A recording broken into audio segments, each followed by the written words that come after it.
Welcome back to Wash Talk, the Car Wash Podcast. I'm your host, Rich DiPaolo, and joining me again today is Dave Hoffmann, CEO of Mammoth Holdings. It's so great to see you, Dave. Yeah, great to be with you again, Rich. It's been a little bit, but nice to be back in the chair with you here.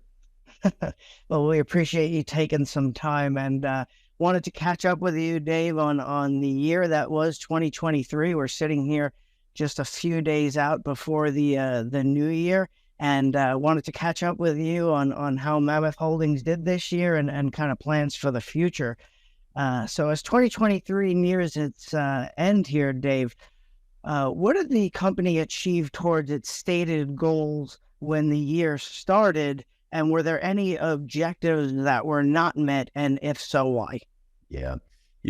Rich, you may not know this, but I just clipped my 2-year mark here with Mammoth, and I couldn't be more proud of our team, and especially the culture we've built here, the platform that we've created, and all towards our stated mission that you've heard me say before, our internal language of Drive to 5, which is our mission to get to 500 sites. And so we're really on that journey, and we're still pounding against that. I will say, in this environment, as you called out, it's been a real dogfight. I think for us, it's been all about staying nimble and staying focused, nimble in a challenging environment. And I'm really proud that the second half of this year, we've been delivering somewhere in the range of, mid to high single digit same-store sales growth. So we've been fighting a lot harder. We've been driving more, passion and inspiration and inertia at the sites. But we've also, I would say, stayed focused on building our platform and building for the future. And as we were talking about before we started, I'm incredibly proud of the 2 acquisitions we've just done. We accomplished an acquisition in Killeen, Texas, which is north of Austin, the Today's Car Wash brand and the Galaxy brand.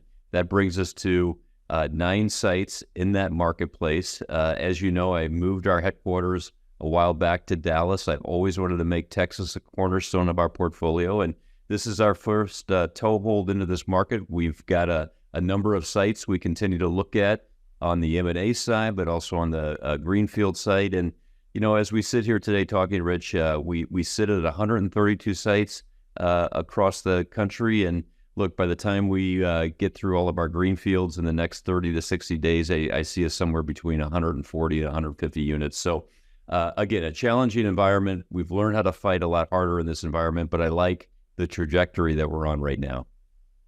All right. Yeah, sounds good. I wanted to talk with you a little bit about that Drive to 500 upcoming in this interview. But, Dave, over the last couple of years, the U.S. has kind of been going through the ups and downs of this economy and the stock market. And certainly prices aren't completely lowered, but I think I spent $2.99 for a gallon of gas the other day for the first time in a long time. So there's some costs coming down. Obviously, interest rates aren't going up, or the Fed didn't raise the interest rate percentage.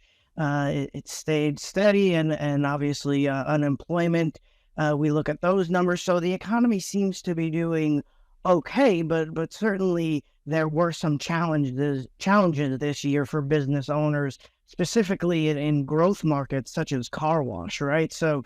How would you, as you stated, you're 2 years into this industry now, how would you describe the current state of the car wash market?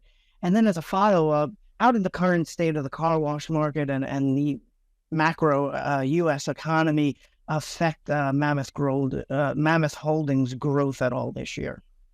Yeah, and Rich, this has been a challenging environment, but I think it really plays to our strengths. This management team that I've assembled is a collection of great operators. And as you know, we also are one of the few organizations that keeps the owners in-house. They are part of our business advisory community. And so we are a collection of great operators. And I think in this environment, that really plays to our steely toughness of having to operate in these tougher times. And so, look, I think this has been good for us in some respects. It's allowed us to be able to continue to not only operate in this environment at strength, but also to continue to build out our platform for scale. And I would say prior to, say, this more challenging year that we faced here in 2023, I think there was just too much sloppy capital pouring into this industry during the gold rush period of, say, 18 to 24 months ago. And I think that's kind of dried up now. And you're starting to see who are the players in this space that know how to operate, want to operate. And so I like our performance. Like I said, we're hitting somewhere in mid to high single digits same store sales growth the back half of this year. We're starting to see acquisition multiples come back to reality. And we're also strengthening our de novo or greenfield muscle capabilities. And so we're going to open up somewhere around 20 to 25 greenfields this year. And look, I hope to see that be north of 30 next year. So I like how we fought a lot harder, and that's a continued theme for us here within Mammoth. And look, I also believe we have one of the absolute strongest balance sheets in the industry. And in my estimation, we built the best platform that we can do a safe double or triple on our size based on what we've already built. So again, not to minimize how challenging it is, Rich, but I like you starting to see which management teams know how to operate and know how to succeed in this environment. And humbly say, I would humbly say that we've done well in this type of environment today. If I could just follow up on that response, David, and you mentioned, sloppy capital or sloppy spending pouring into the market here. How does private equity view the car wash market, in your opinion, these days? I still think there's a lot of enthusiasm. The four-wall unit economics are amazing in this. The idea that, it's fragmented and it's got potential to roll up the white space analysis that we do.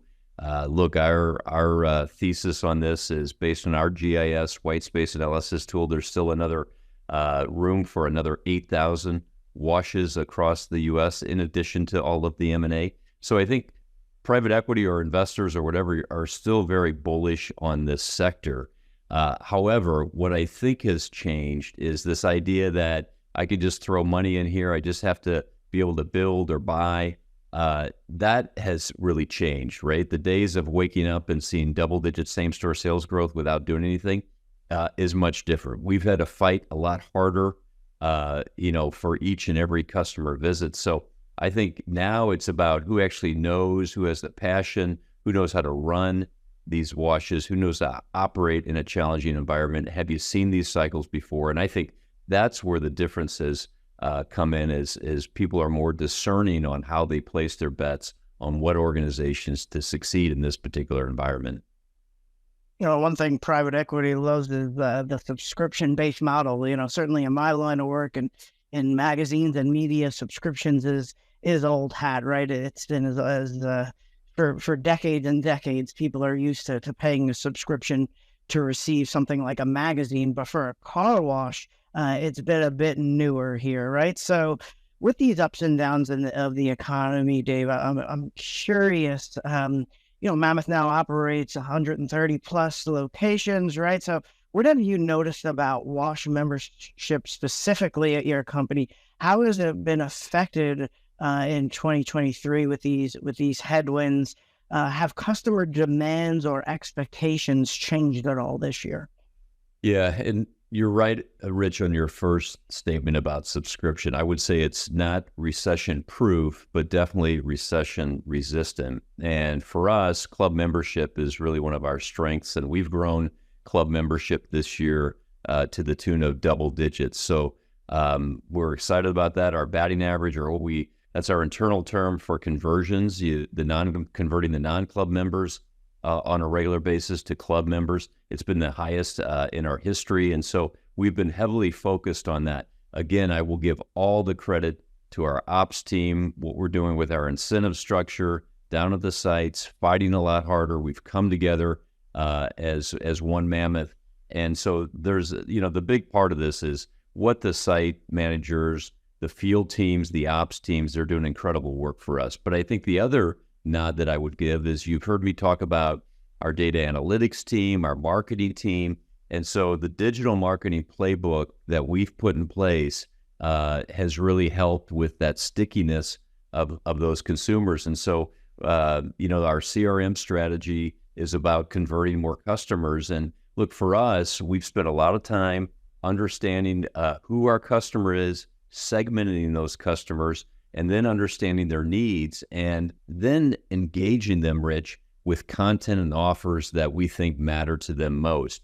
I wouldn't say it's perfect for us. We're on this journey. We're getting better at it all the time. And our data science team owns this part of the strategy, our data analytics group. And so really, this is another big complement to what the field is doing in terms of driving that club membership. But look, it's all about building loyalty through membership and through that engagement. And so we think we've got a little bit of secret sauce here that we're working.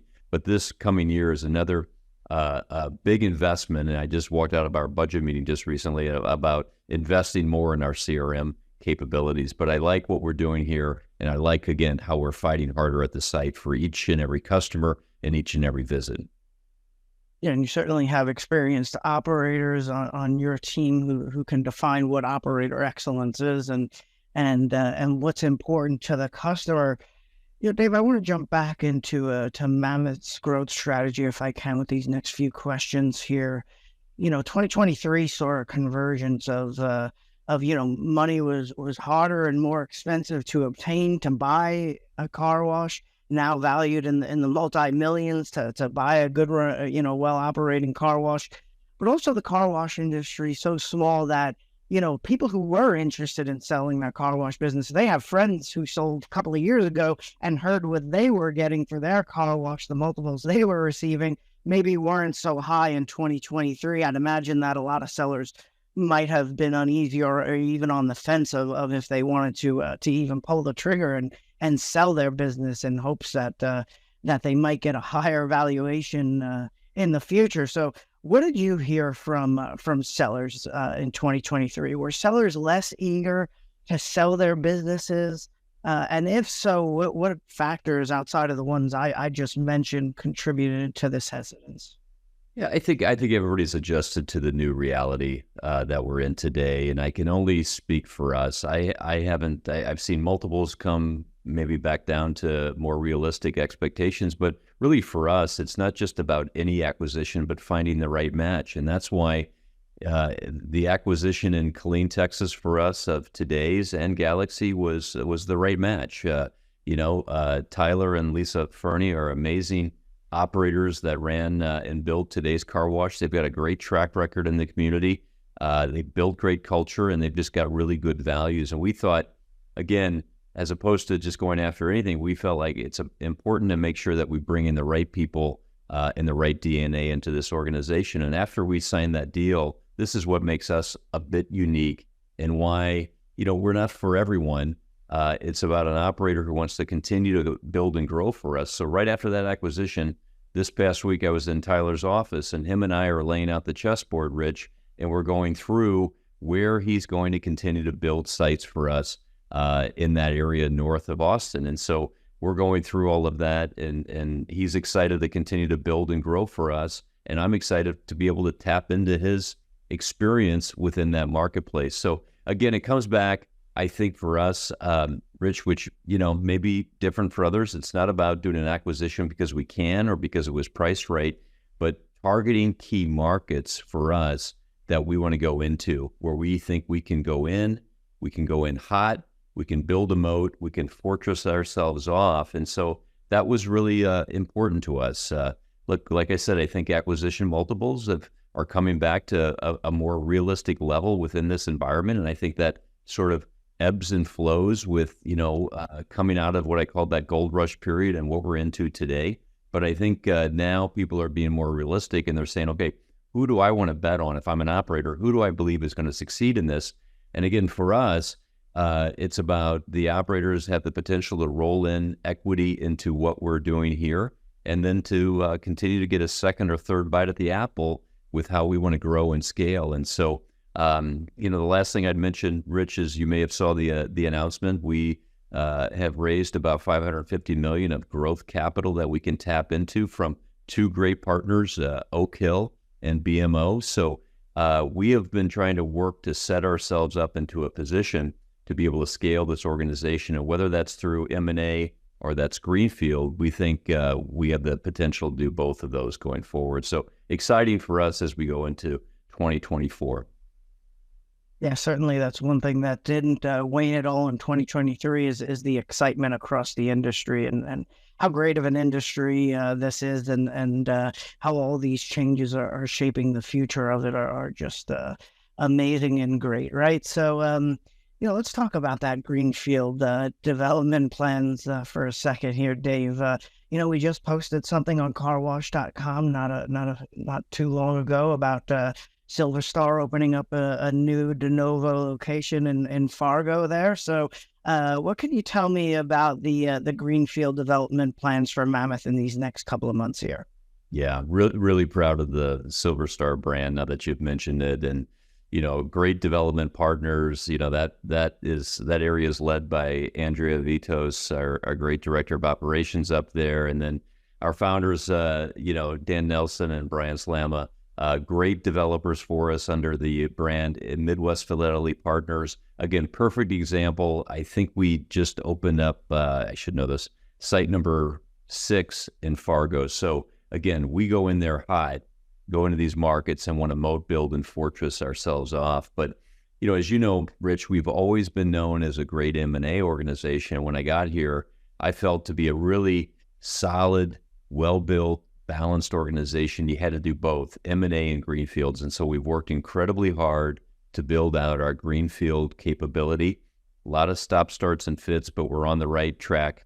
And so this year we're going to open up anywhere from 20 to 25. I know others have done big numbers, but we wanted to be very measured and make sure that we really understood what we were opening up, getting our prototype right. And so I like where we sit today. Next year, I'd like that number to be somewhere between 25 to maybe north of 30.